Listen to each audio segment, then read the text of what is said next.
श्रीमद् भगवद गीता अध्याय 2 गीता का सार श्लोक 62-63। ध्यायतः विषयान् पुंसः संगः तेषु उपजायते संगात् संजायते कामः कामात् क्रोधः अभिजायते क्रोधात् भवति सम्मोह सम्मोहात् स्मृति विभ्रमः स्मृति भ्रंशात् बुद्धिनाशः बुद्धिनाशात् प्रणश्यति। इंद्रिय विषयों का चिंतन करते हुए मनुष्य की उनमें आसक्ति उत्पन्न हो जाती है और ऐसी आसक्ति से काम उत्पन्न होता है और फिर काम से क्रोध प्रकट होता है। क्रोध से पूर्ण मोह उत्पन्न होता है और मोह से स्मरण शक्ति का विभ्रम हो जाता है। जब स्मरण शक्ति भ्रमित हो जाती है तो बुद्धि नष्ट हो जाती है और बुद्धि नष्ट होने पर मनुष्य भवकूप में पुनः गिर जाता है।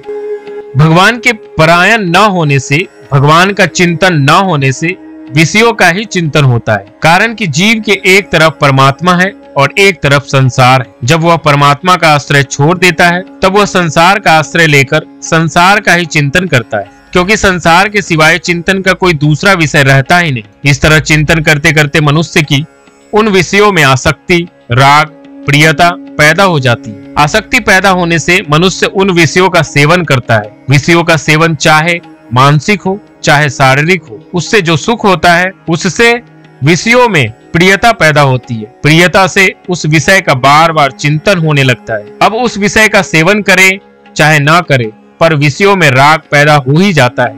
यह नियम है। संगात संजायते कामः।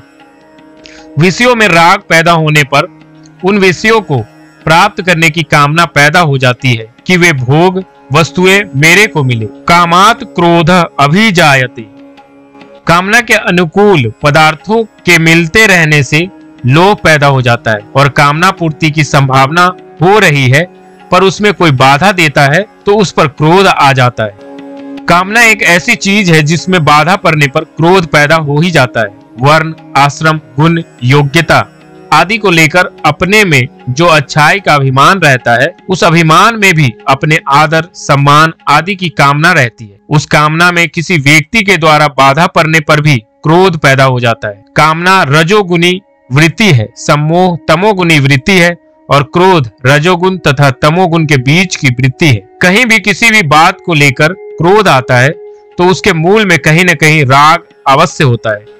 जैसे नीति न्याय से विरुद्ध काम करने वाले को देखकर क्रोध आता है तो नीति न्याय में राग है। अपमान तिरस्कार करने वाले पर क्रोध आता है तो मान सत्कार में राग है। निंदा करने वाले पर क्रोध आता है तो प्रशंसा में राग है। दोषारोपण करने वाले पर क्रोध आता है तो निर्दोषता के अभिमान में राग है।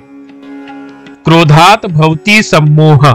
क्रोध से सम्मोह होता है अर्थात मूढ़ता छा जाती है। वास्तव में देखा जाए तो काम, क्रोध, लोभ और ममता इन चारों से ही सम्मोह होता है। जैसे पहला, काम से जो सम्मोह होता है उसमें विवेक शक्ति ढक जाने से मनुष्य काम के वशीभूत होकर न करने लायक कार्य भी कर बैठता है। दूसरा, क्रोध से जो सम्मोह होता है उसमें मनुष्य अपने मित्रों तथा पूज्य जनों को भी उल्टी सीधी बातें कह बैठता है और न करने लायक बर्ताव भी कर बैठता है। तीसरा, लोभ से जो सम्मोह होता है उसमें मनुष्य को सत्य असत्य, धर्म अधर्म आदि का विचार नहीं रहता और वह कपट करके लोगों को ठग लेता है। चौथा, ममता से जो सम्मोह होता है उसमें समभाव नहीं रहता, प्रत्युत पक्षपात पैदा हो जाता है।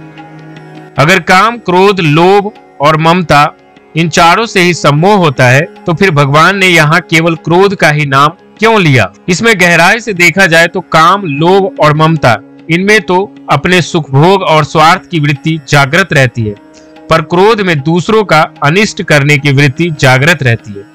अतः क्रोध से जो सम्मोह होता है वह काम, लोभ और ममता से पैदा हुए सम्मोह से भी भयंकर होता है। इस दृष्टि से भगवान ने यहाँ केवल क्रोध से ही सम्मोह होना बताया है। सम्मोहात् स्मृति विभ्रमः। मूढ़ता छा जाने से स्मृति नष्ट हो जाती है, अर्थात शास्त्रों से, सद्विचारों से जो निश्चय किया था कि अपने को ऐसा काम करना है, ऐसा साधन करना है, अपना उद्धार करना है, उसकी स्मृति नष्ट हो जाती है, उसकी याद नहीं रहती। स्मृति भ्रंशात् बुद्धिनाशः। स्मृति नष्ट होने पर बुद्धि में प्रकट होने वाला विवेक लुप्त हो जाता है, अर्थात मनुष्य में नया विचार करने की शक्ति नहीं रहती। बुद्धि नाशात प्रणश्यति, विवेक लुप्त हो जाने से मनुष्य अपनी स्थिति से गिर जाता है। अतः इस पतन से बचने के लिए सभी साधकों को भगवान के परायण होने की बड़ी भारी आवश्यकता है। यहाँ विषयों का ध्यान करने मात्र से राग, राग से काम, काम से क्रोध, क्रोध से सम्मोह, सम्मोह से स्मृतिनाश, स्मृतिनाश से बुद्धिनाश और बुद्धिनाश से पतन, यह जो क्रम बताया है इसका विवेचन करने में तो देरी लगती है, पर इन सभी वृत्तियों के पैदा होने में और उससे मनुष्य का पतन होने में देरी नहीं लगती। बिजली के करंट की तरह ये सभी वृत्तियां तत्काल पैदा होकर मनुष्य का पतन करा देती है।